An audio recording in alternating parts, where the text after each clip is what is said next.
माझा नवरा पहिल्यापासून खूप आळशी होता, पण त्याच्या आळशीपणाने माझ्या आयुष्याची मात्र राख रांगोळी झाली होती.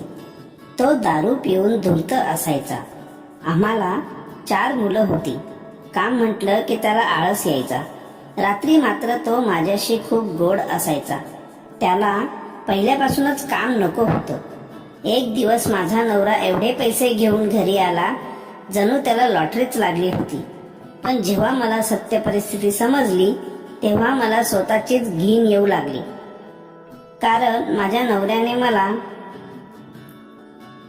मी, माझा नवरा आणि 4 मुलं असं माझं कुटुंब होतं. माझं नाव कविता आहे. मी एका खेडेगावात राहणारी मुलगी होती. गावात मुलींना शाळेला महत्त्व नव्हते. मुलींना आवडीने घरातील कामे शिकवली जात होती. माझ्या घरात मी एकटीच मुलगी होते. लहान असतानाच बाबा मला सोडून देवाघरी निघून गेले होते. आईने जमेल तितके कष्ट करून मला लहानाचे मोठे केले होते. मला पहिली पाळी आली आणि माझ्या आईने माझे लग्न लावून दिले. तेव्हा एवढी विचारपूस करण्याची पद्धतही नव्हती. मुलगा काम तर करत आहे ना एवढंच पुरेसं होतं. आणि माझ्यासाठी आलेलं स्थळ तर शहरी भागातील होतं. मी लहानपणापासून गावाच्या बाहेर पडले नव्हते, तेव्हा शहर तर लांबच होते. मी दिसायला खूपच सुंदर होते. रंग गोरा, उंचीही चांगली होती, शरीरही टवटवीत होते. मी वयाने जरी लहान दिसत असले तरी शरीराने मोठी दिसत होती. आईने लहान वयात माझं लग्न लावून दिलं. त्याला कारणही तसेच होते. जुन्या काळी तेही खेडेगावात लहान वयातच लग्न करून देण्याची प्रथा होती. आणि दुसरे कारण म्हणजे बिन बापाची मुलगी म्हटल्यावर गावकऱ्यांची वाईट नजर. शहरी भागात राहणारा रमेश ही दिसायला चांगला होता, पण त्यावेळेस एवढी समजही नव्हती. आईने माझं लग्न अगदी थाटामाटात लावून दिलं. लग्नानंतरचे सुरुवातीचे दिवस अगदी छान आनंदात गेले. पण जसजसे दिवस जाऊ लागले तसतसे नवऱ्याचे रंगही दिसायला सुरुवात झाली. रमेश दिवसभर बाहेरच असायचा, पण रात्री मला खूप जीव लावायचा, खूप प्रेम करायचा. त्यामुळे मलाही या सगळ्यांची आता सवय झाली होती. 4 मुलांना घेऊन एवढं घर सांभाळून मला खूप कंटाळा यायचा. रात्री झोप अगदी शांत लागायची.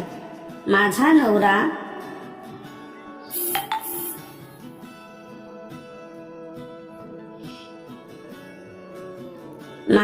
मला रोज एक गोळी द्यायचा. तोही नेहमी म्हणायचा, तू मुलांना सांभाळून कंटाळली असेल, हे घे आणि शांत झोप. आणि मलाही खूप शांत झोप लागायची. 4 मुलं असल्यामुळे मला त्यांना प्रत्येक गोष्ट देता येत नव्हती. नीटनेटके कपडे सुद्धा देता येत नव्हते. कितींदा तर त्यांना मी भातावरती झोपवले होते. कधी त्यांनी काही मागितलं तर मला आतून खूप दुःख व्हायचं, पण तरीही मी त्यांना काही देऊ शकत नव्हते. कारण माझ्या नवऱ्याचा तेवढा पगार नव्हता. माझा नवरा स्वतः मात्र खूप खुश असायचा. त्याच्या पिण्यासाठी पैसे असायचे, पण कधी विचारले की तो म्हणायचा शेठने दिले. तो जिथे काम करत होता तो एक मोठा शेठ होता. एकदा शेठच्या घरी मोठी दिवाळी साजरी केली तेव्हा आम्हाला पण बोलवलं होतं. माझी जायची खूप इच्छा होती, कारण खूप दिवस झाले मुलांनीही चांगलं काही खाल्लं नव्हतं. पण आमच्याकडे पुरेसे चांगले कपडे नव्हते. मी नवऱ्याला म्हणाले, आम्ही नाही येत हे असले कपडे घालून, जाऊ द्या नको. माझा नवरा गेला आणि कुठून तरी कपडे घेऊन आला, तेही नवीन. मी म्हणाले, कुठून आणले? तर म्हणाला, शेठच्या बायकोचे आहेत. हे जरी आपल्यासाठी नवीन आहेत त्यांच्यासाठी जुने आहेत. तू जा लवकर आवर. माझी मुलं खूप खुश होती. मुलांचा आनंद पाहून माझाही आनंद गगनात मावत नव्हता. रात्रीचे 8 वाजता आम्ही शेठच्या घरी गेलो. माझ्या नवऱ्याला तिथे सगळे ओळखत होते, पण मला कोणी ओळखत नव्हते. तशी दिसायला मी खूप सुंदर होती, पण गरिबीमुळे मला नीट राहता येत नव्हते. चांगले कपडे घालता येत नव्हते. शेठच्या बायकोची साडी घातल्यामुळे मी त्यांच्यातीच एक आहे असे सगळ्यांना वाटत होते. मुले पण म्हणत होती, आई तू लय भारी दिसते. माझी मुलंही त्या दिवशी खूप गोड दिसत होती. माझा नवरा खूप कौतुकाने सांगत होता, ही माझी बायको आहे. मुलांना मात्र त्याने एका जागेवरती बसायला सांगितलं होतं. तो मला घेऊन शेठकडे गेला आणि म्हणाला, शेठ, या आमच्या मॅडम. मला थोडं लाजल्यासारखेच झालं, कारण माझ्या नवऱ्याच्या तोंडातून पहिल्यांदाच मी मॅडम ऐकलं होतं. तो मला तिथे खूप इज्जत देत होता. शेठ म्हणाले, ये बाळा इकडे, आमच्यापाशी बस. मला शेठची नजर वेगळीच वाटली. मला त्याची नजर फारशी आवडली नव्हती. माझ्या पाठीवर हात ठेवला आणि म्हणाले, बरं झालं तुम्ही आलात. पण त्याचा स्पर्शही मला खटकला. मी नवऱ्याजवळ जाऊन उभी राहिले, पण शेठचे सर्व लक्ष माझ्याकडेच होते. माझा नवरा खूप खुश होता. म्हणाला, शेठने अजूनपर्यंत असं कोणाला जवळ बोलावून थाप नाही दिली, पण तू खूप नशीबवान आहेस. मी मुलांकडे गेले. मुलं जेवण करत होती. मुलं खूप खुश होती. आई, जेवण किती छान आहे. आपल्या घरी असेच जेवण बनवत जा ना. सारखं सारखंच आपला भात करतेस. मुलांच्या या प्रश्नाचे उत्तर माझ्याकडे नव्हते.